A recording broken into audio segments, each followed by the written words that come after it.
Yo, yo, yo. What's happening in the streets? I swear drawing comics is like having an existential crisis every day. Does it get like when you become I don't want to say rich or famous, that's ridiculous. Some comic artists are rich and famous. Most are just scraping by. Some make a very decent life for themselves.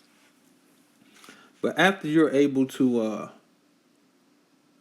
really make this into your lifestyle, does that make the daily existential crisis, like, does it get easier? Does that go away? Do you just become cool and happy and just like la la la la la, I'm enjoying life now, I made my dreams come true? Does that Is that the situation, or does it get worse? Is it like, oh no, now there's deadlines and pressure and people have expectations, and it's like, oh no, I'm having even more existential crisis instead of like once every couple days. Now it's every day. Like I can't draw without questioning my existence. Like what's going on? What am I doing? And people don't understand because it's such a. The reason it's like that is because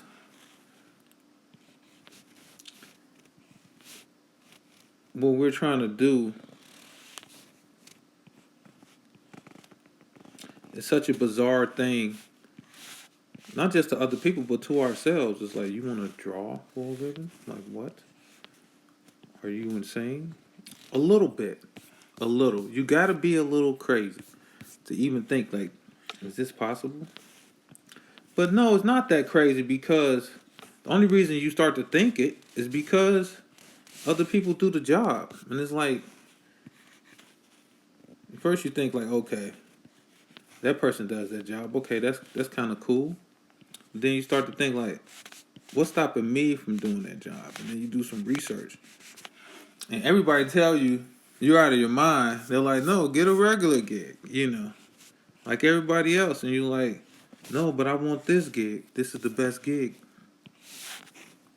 And then you keep researching, you keep studying, and you kind of realize like it's very hard and difficult to get it done, but it's not impossible. It's like, why not me? And not like looking at them like they got it, why can't I have it? But no, it's like it's not impossible. Like I once told somebody, like, really, we got a lot of doctors, and there's a track to becoming a doctor, right? You go to the right school, you get the good grades, and you'll for sure become a doctor. But it's still hard, right? If it wasn't hard, we would have more doctors, and more people would pursue being doctors, right? And I once told somebody who was pursuing being a doctor that, in all honesty, like really locking in, I got a faster track to being a comic book artist than one does becoming a doctor. Well, maybe that's not true because I've been drawing my entire life. It's only like, because you got high school. Well, if you count in school, I guess that's your entire life. And then if you count what college, that's the 4 years. Then you got to do medical school. That's another 4 years, and then you got another 2 or so years of residency before you're actually like you're the doctor. But then how many years of doctoring until you like really, really, really a doctor? Because I don't know if you ever been to the doctor, but you go to the doctor, you get this doctor. He's like 28. So he fresh out the medical school and he's just textbook doctoring. He don't have no instinct. He ain't got no experience. He's just textbook doctoring. But I have yet to meet a doctor without the doctor confidence. Whether they're like, house MD or just like some kid fresh off the assembly line, I have yet to meet a doctor who was like unsure of what they were saying. they were like kind of nervous and like, maybe this is it. I don't know. Like they're pretty confident despite, but in my experience of going to the doctors, and we all go to the doctor and we have bad experiences, and doctors can be wrong. Or they put you on something and it's not working and it make things worse, and they're like, okay, let's experiment on you and see if we can come up with something different. But every once in a while, you get the old man doctor. Dude, like, not one of these young cats, not in their 30s or nothing like that. But homeboy is like late 40s, early 50s, He's got gray hair and he still looks confident. He's in decent shape for his age. He's a doctor. He's making a buku bucks. And he just has an added wisdom. He knows what he's doing. He's been around the block. He's made mistakes. But, he has that added life experience. He might question your diet. He might ask about your exercise. He's not just throwing pills in your face. Or if there is a need for pills or whatever, like, he has a better knowledge of the situation and he'll give you the right combination. I used to have migraines. And I go to the doctor and, now, when I was younger, they didn't know what to do. They was like, oh, just take a bunch of aspirin. But now they have a protocol, an oxygen protocol. They put you on oxygen. They put you on IV, and then they might give you a bit of the oxygen mask, the hit of the oxygen, and it'll make the migraine go away. So that's kind of like a protocol, but they stepped away from like giving medication because the only medications that works are like narcotics, and they feel like if you're a black dude with a migraine coming in there asking for medication, they feel like you're a drug addict. So they're like, no, this runs risk of addiction, so we want you to suffer. Like I'm not on drugs. I'm in pain. Help me. I'm suffering from a migraine. Bars. Y'all don't know about the bars, man. I don't just write comics. I write raps. Check it. No. But back to the task at hand. Like it could be even more difficult to be a doctor. Just like with all the things they got to do. And then the stakes are higher, right? You're dealing with people's lives, man. Me, I'm just drawing comics. I'm not performing open heart surgery or wondering if this cocktail of medicine I'm going to give to a person will have adverse effects that would be irreversible. I'm not dealing with that kind of thing.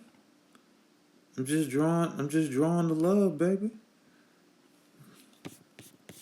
We all need a little bit of the love. I'm just kidding. Let me get off of this. Why am I on that? But yeah, like I said, I'm not doing these in any kind of order. So this is a continuation of the last page you guys seen me do, but it's not necessarily the next direct page. I was kind of doing that, like just thinking about kind of making videos for each page as I did it, but it was disrupting my flow. Let me go back. This is the thing about Ronan Bear. I keep forgetting. Bro got a belt.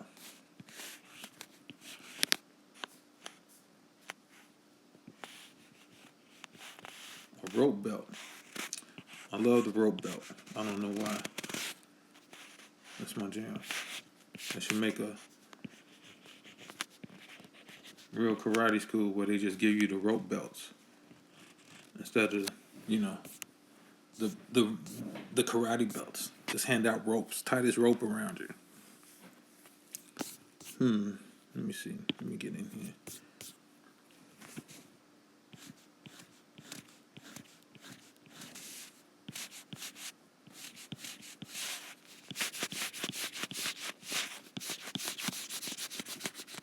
And I always reiterate, I know people are watching me work digitally, and they're like, "Oh, you could actually do this or do that. You don't have to erase or draw that in."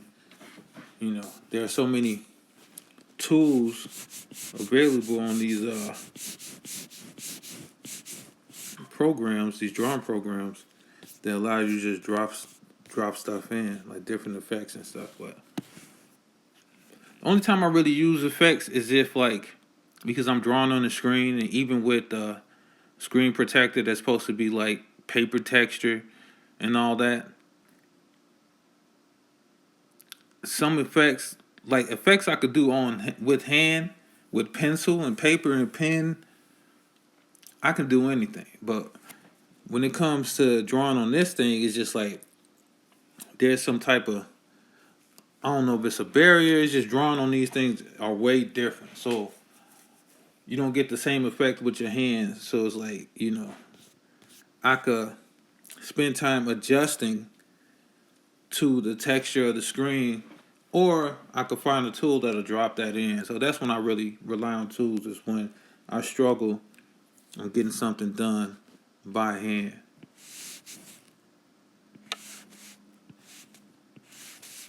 And so what I really just use it for is like speed lines, pretty much. But not for all instances. Sometimes I have to do speed lines by hand. When I do speed lines on the physical character, I do that by hand. That doesn't work that well, using the speed line brush. But when I'm just like putting speed lines in the background to show the character coming forward or something like that, then that's when the tool comes in handy.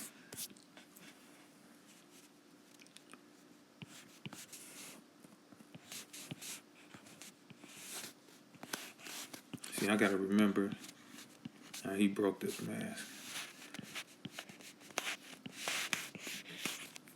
Well, he broke the mask? Oh, snap. This is a pivotal point in the fight. Spoilers. If you know, you know. If you don't, well, just enjoy the art. The drunken Ronin bear is fighting the monkey ninja. That's why it seems ridiculous when you're trying to become a comic book creator. Look at the kind of ideas we're coming up with. A bear that's a Ronin, but who also uses drunken boxing, fighting a monkey that's a ninja that wants to kill him for political reasons.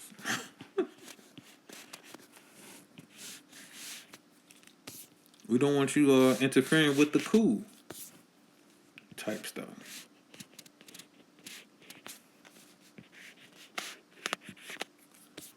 Let me see. Sometimes it's a little too squiggly.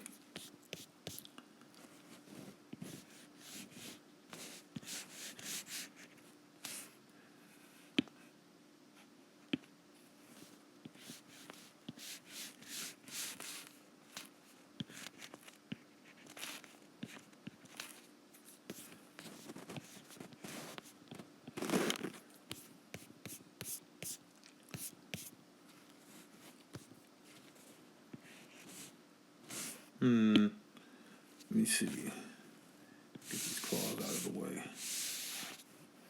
Oops.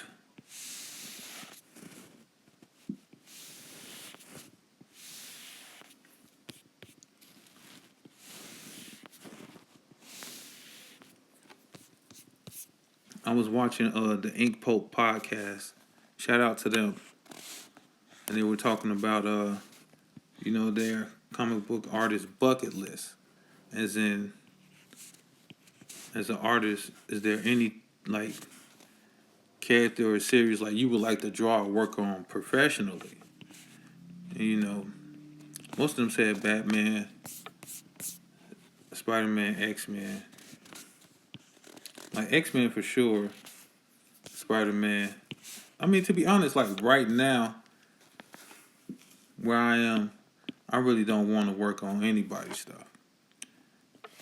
Like I kind of lost the motivation to do that. And that's why it's hard for me to do commissions sometimes, because people want me to draw other people's stuff. Unless I'm really feeling inspired or they have like a great idea. Just like, oh, that'll be dope. Like the last commission I drew that I really enjoyed was Madara Chia. You know, and I gotta apologize because there's a couple people I promised commissions to, and they were gonna pay me, and I never done it. It's just sometimes I bite off more than I can actually chew.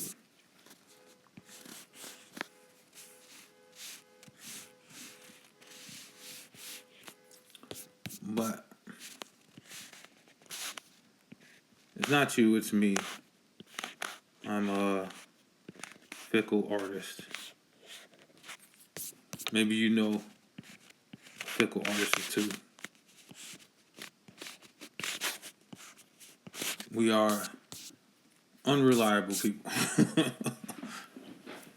to say the least. So I apologize for our lack of reliability.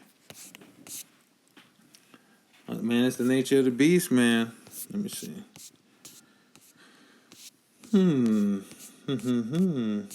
Oh, this is gonna be fun, drawing, getting into this scene.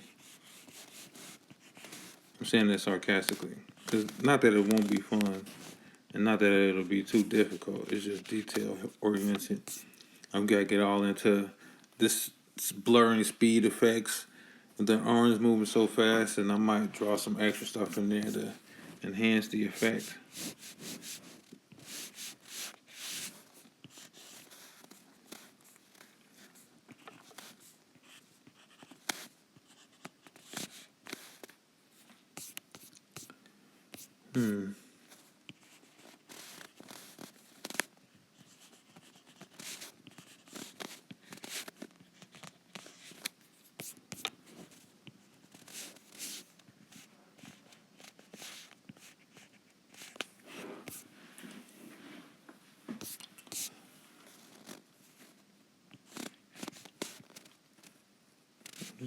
What is that? I'll get more into that as I go.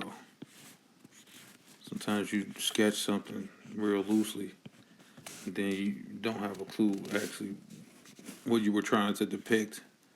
So it's either you figure it out or you make something new up, but then you realize, oh, what I had down there at first was better, but you live and you learn and whatnot.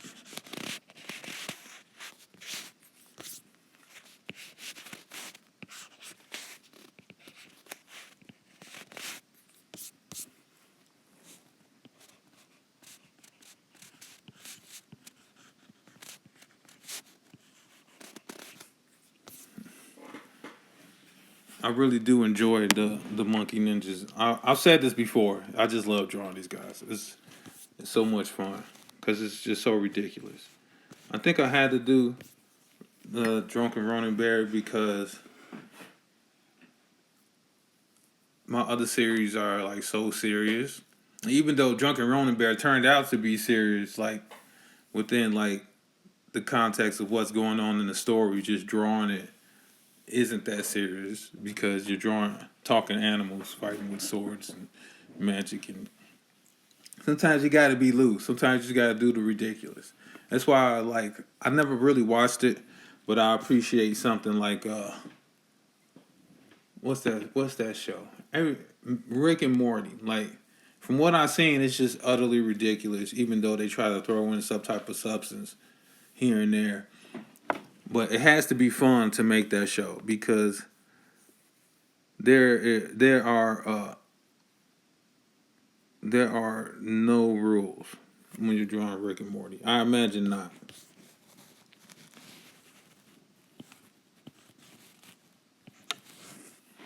And like even Steven Universe, right? That was such a just a unique concept. You know, it was very interesting. It looked like it was fun to draw. So I can't imagine how fun it was to draw Looney Tunes. But I'm not like I sprinkle in some little comedy here and there, but I'm not too comedic. I don't know if I could like dedicate to just full comedy to like Bugs Bunny. I need some action. Like Maybe if I had like an action comedy that was like ridiculous comedy and they just broke out into like BBC level fight scenes for no reason, maybe that would work. But other than that, I just can't do the silliness. Like Teen Titans Go. That's disgusting. It's such a shame what they did to those characters. Like no integrity. No integrity. They just like bastardized that show. I don't know, for the sake of ratings, I guess. Maybe that's not up to me to say because, you know, apparently that's a popular show amongst the youth of the time in which it came out. But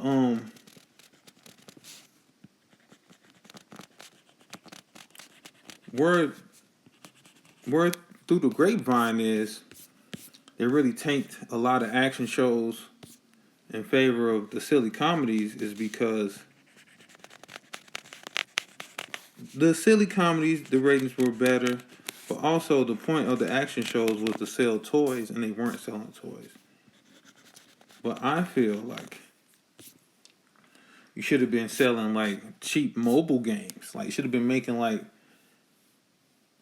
if you really wanted to like invest and get it cracking, you got an action series, make a 2D scrolling game, adventure game, beat 'em up game, kind of like you know Castlevania type situation, or like the Teenage Mutant Ninja Turtles games, and throw some narrative elements from the show in the game. Not so much so that you have to play the game to get them story beats, but like, expand on some things. Like, let's say, oh, there's a character with a sordid past, so make a game about that character's past. So like, fans will really get into it if it's a popular character. Like, imagine One Piece, right? Like, imagine they did a game about Zoro, but before he met Luffy. So this is Zoro, and he's like the pirate hunter. So Zoro, the pirate hunter, and you just got a contained story, little narrative showing Zoro's time as he's like, and it's just like a little mobile game. So it's not long. Do like 8 stages of him just beating up people and pull a little narrative on him chasing some pirates. Come on, let's go. Let's go. But alas, I don't know if that would ever be done. It might be too late to do something like that. Because that story has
He's had enough of you, bro.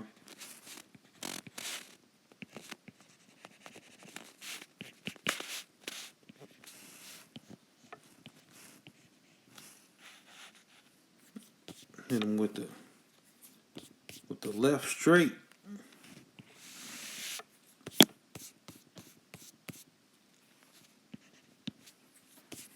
Right in that mask. Look, busted him up. He was hanging with the Ronin Bear. Y'all don't know this. You gotta get the book, man. Volume 4. Be out soon. To catch up, Volume 1, 2, and 3 on Amazon. I'll put the link to volume one in the description. Get volume one. I'm not gonna tell you to get all three, but get volume one, and then if you like it, you can follow that to the other volumes. You know how Amazon suggests other things related. So when you click on volume one, you click the link, you go to volume one, you scroll down, it'll show you two and three. Get volume one, two, and three. Only if you like it. You enjoy what you're seeing, They got some sample pages up there. Check out the sample pages. See if it's like, okay, I'll give this a try. It's only $10. It's not that expensive. Check it out. Tell me what you think. You got, volume one is kind of like, okay, what's going on? No one has any idea. But once you get to volume two, it starts making sense. I don't put a lot of explanation, or what do they call it? It's a word for it. What is that word? When you're I was gonna say deposition. When you're is it exposition? When you're explaining too much of the story, when you're just force feeding the story.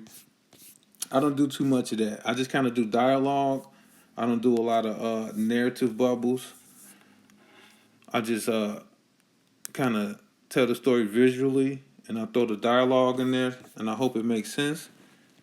My dialogue is a little cheesy, it's a little corny. Bear with me, you know.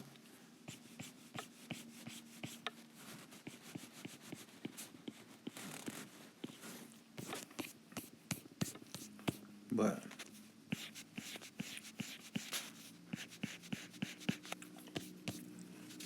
usually I come in towards the end when I'm doing these videos. It's not rare, but I don't usually come in towards the beginning. We're not gonna finish this whole thing in this setting. I might do that one day, like let you guys sit with me the whole time. But the thing is, I don't know if I can talk that long. I would have to have some type of topic, or maybe just do it live, because I need somebody to, keep the conversation going. Because for me, just drawing is just like a, silent process. I'm just in here getting my draw on.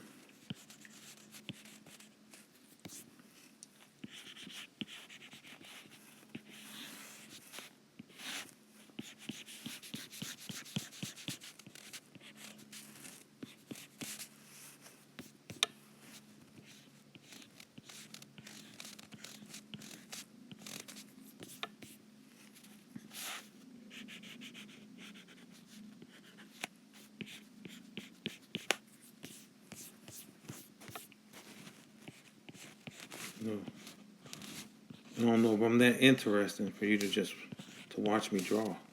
I mean, that's the point of this, right? You guys are here for the art. I don't know who's here for my glowing personality.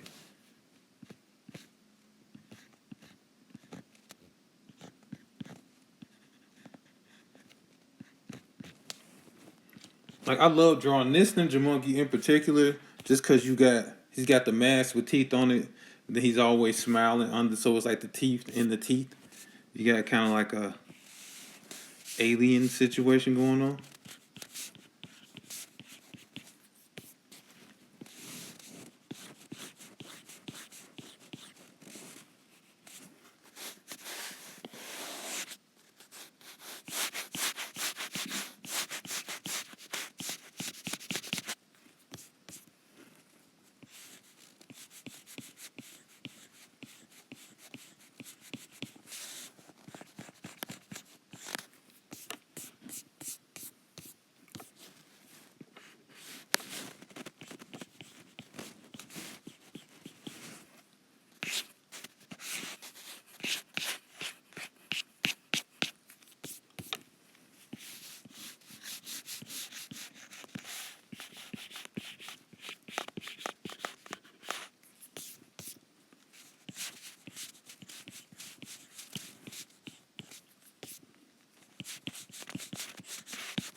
And even with Drunken Rona Bear, like the anatomy can be a little wonky. Like these aren't realistic looking animals. And I've seen that. I've seen like more serious comics where they're doing talking animals and they really get in on the detail. And this is super cartoony and it doesn't have to make sense in all those ways. It's just for fun. And I hope that, and I think, because this is some people's favorite, and I think the Samurai Ninja aesthetic does a lot for that, but I think also the fun comes through. Because I'm having fun making it, and so I'm having fun making the other ones too, but especially, well, not especially, but Bloody Knuckles and Chain Gun, those are just more serious. You got Chain Gun, post Civil War era, so you got the whole underpinning of race. Like, I don't want to make that the crux of the story, but it is a part of what's going on just because it's a Western that exists during that time. So you can't pretend like it wasn't going on. But I do a lot to make Chain Gun feel like more of a fantasy world than the actual, it's not a timepiece. It's not a historical, we don't get into dates and places historically.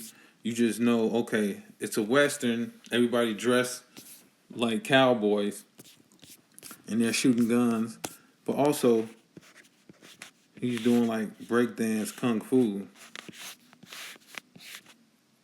So that's interesting. Then there's monsters and technology that shouldn't exist. And so it gets very fantastical. And I like that about Chain Gun. I don't want it to be defined by the racial conversation. But I'm not going to ignore it either. It's, we have to address it. But it's not just there to say, oh, it has a narrative purpose for the story.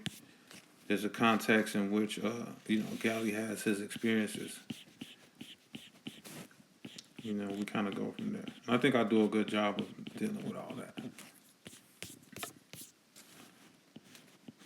And I know realistically, like, when you get into stories like that,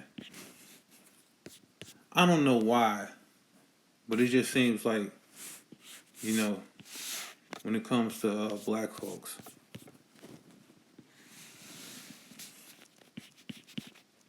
the discussion around, our history alienates other audiences. I don't know why, because I could watch a period piece about China or Japan, or I could watch a movie about the Holocaust. We can all get into that. We can watch a movie about how the Romans subjugated the Brits. And we can all get into that. But then it's so much politics around, slavery, and then the treatment of black people in America. Just when you get into that, if you put a black character in that era, a lot of people just avoid it. I don't know, because they don't want to feel guilty. I don't know why you would feel guilty. Because, like, what's the chances of you never owned a slave? Do you know that your family did in the past? Like, I feel like if you're not racist, you shouldn't feel guilty. You should be able to, because the whole human quality of, like, I can watch a Jet Li movie, and I'm able to put myself in the perspective of Jet Li's character. And Jet Li's character, the whole movie is in China, and he's dealing with that culture. And a lot of Jet Li movies, they do a good job. They're respectful towards the culture they're representing. Jackie Chan is good at that too. So then it's like, I know it's a movie, so it's not completely accurate, when it comes to the depiction of the culture. But it's a nice little window that's entertaining, and I can be empathetic, and I can put myself in the shoes, but people don't want to put themselves in our shoes, right? For whatever reason. I'm not going to say the reasons. I have my own theories, but it's like, we're always looked as other, And so that's a struggle for black creators, Even though it's been getting better, Black Panther was a big hit. Sinners was a big hit, And so, I don't know, because it shouldn't seem impossible because people put themselves in our shoes when they want to